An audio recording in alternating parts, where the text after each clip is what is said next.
The decision to redesign my classes using open educational resources was really what I call an educational emergency. I was teaching a summer communication class at Tacoma Community College. In Tacoma, in the surrounding area, there are families, over 70% of families are living in severe poverty. So the expensive textbook really makes a big impact in our community. The students in that particular class were really struggling. I was concerned. In week 3 of the class, I said, we need to talk this out. What's going on?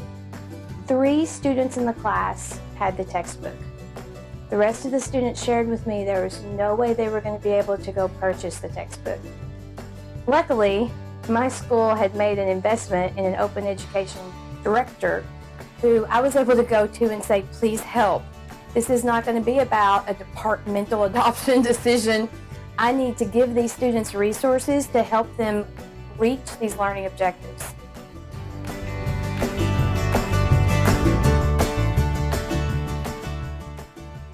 Learning requires motivation. Having the class be set up with open education resources has really redesigned the first day conversation. I teach public speaking. Most of the students land in my class because it's required for their major, not because they're really excited about public speaking.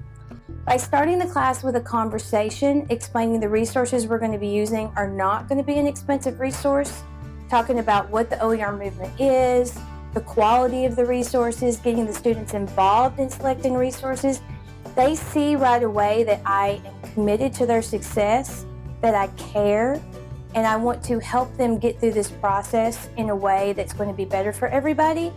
I feel like the light bulb comes on and they want to be in that class and they want to be there.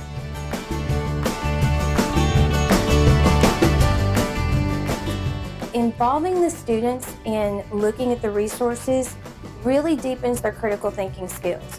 I come from the critical cultural tradition, where you question everything. I even invite them to question me. There's not one expert on a topic.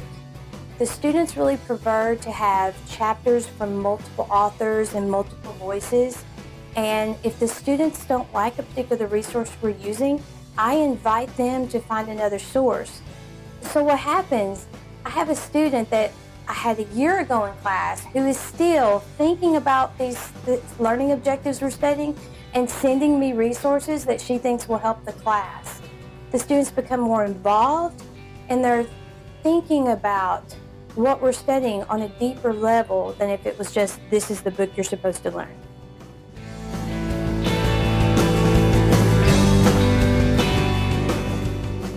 One of the really exciting projects that we're working on at Tacoma Community College is when we see that there's a gap, when we see that there's something missing and we haven't seen it out there yet in the OER world, we involve students in creating the content. Whether it's writing materials that they're going to put a Creative Commons license on, or doing presentations like this and multimedia, they're much more engaged in the learning process when they feel a part of not only their learning, but helping out future students in really making the course more engaging and more dynamic.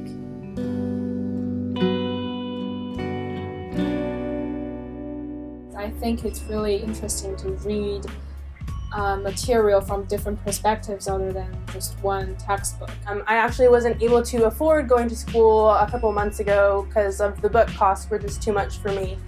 So this quarter it really helped me out with all my tuition and all that. I think it's a really positive thing and a good way to get us more involved in our schools. What's great about OER is I think that it really allows the teacher to have a little bit more passion about what they choose for the students to read, and that comes out in their lectures.